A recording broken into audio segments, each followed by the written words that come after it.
Did you know that before John D. Rockefeller created Big Pharma and said that holistic medicine was quackery, autism and 90% of diseases did not even exist? I'm gonna explain why Big Pharma is so big because I've done a lot of research on this. I even started writing a book about this, so let me tell y'all about what I've learned. So it all starts out with oil industrialist John D. Rockefeller. Now, if you're into conspiracies and stuff, you know a lot about the Rockefellers. They're not good people, and neither was John D. Rockefeller. At the beginning of the 20th century, he controlled 90% of all oil refineries around the United States. Around the same time, scientists discovered petrochemicals, as well as the ability to create chemicals from oil. Rockefeller was the catalyst for what would become the modern pharmaceutical industry, a trillion-dollar empire that thrives on treating symptoms rather than addressing root causes. Through strategic influence over medical schools, research institutions, and regulatory bodies,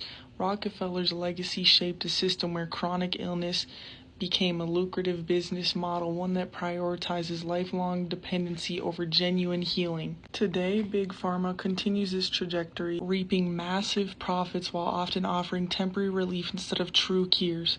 Rockefeller uses his vast wealth and influence to shift public perception away from his holistic medicine and towards pharmaceutical drugs, ensuring his dominance in the industry. In 1910, they came out with this Flexner report, and it was funded by the Carnegie Foundation and backed by Rockefeller. It was aimed to reform medical education in the United States and Canada. The report evaluated medical schools and set new standards that prioritize laboratory-based, pharmaceutical-driven medicine, aligning with Rockefeller's plan to accumulate fear around holistic medicine and therefore urging people to switch to pharmaceutical drugs.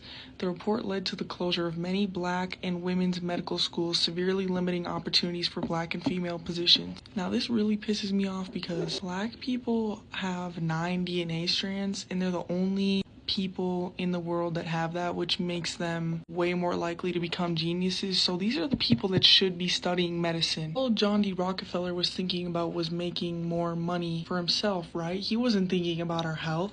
And so the way he could do this was by combining herbs with petroleum oil. You go to a lab and you take any sort of medicine like Tylenol, anything like that, and you bring it to a lab and you burn it up, you will find that it'll be 90% petroleum oil and 10% herbs.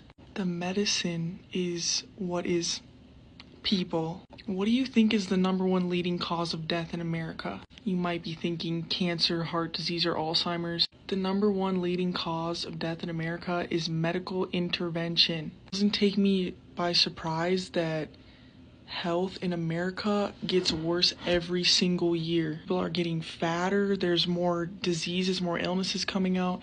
The whole idea that we need a cure is absurd to me because our bodies are extremely intelligent vessels. They can heal themselves if we gave them the chance to. Oftentimes when people get cancer, they take the cancer out and the cancer grows back. You want to know why? Your body is subconsciously trying to communicate something with you. Many times when people get cancer, it is because they have resentment or anger stuck in their body. I've seen this firsthand. My grandma, loved her to death, was my best friend, but she had a lot of built up anger stuck in her body, and she never let it go her entire life. When I tell you that woman got cancer like 7 times repeatedly, I'm not lying. From all the drugs she was taking, it ended up giving her like a split personality disorder. Seeing how much pain my grandma was in, as well as a lot of my other family members that rely on Big Pharma, that was the main reason why I researched this stuff so much, is because I do not want to see people in pain. I do not want to see people having to rely on a system and pay all this money to not even have a cure for them. I do not want to see people taking depression meds and anxiety meds that actually makes them more depressed. All I'm saying is your body is not attacking you. Your body is your friend.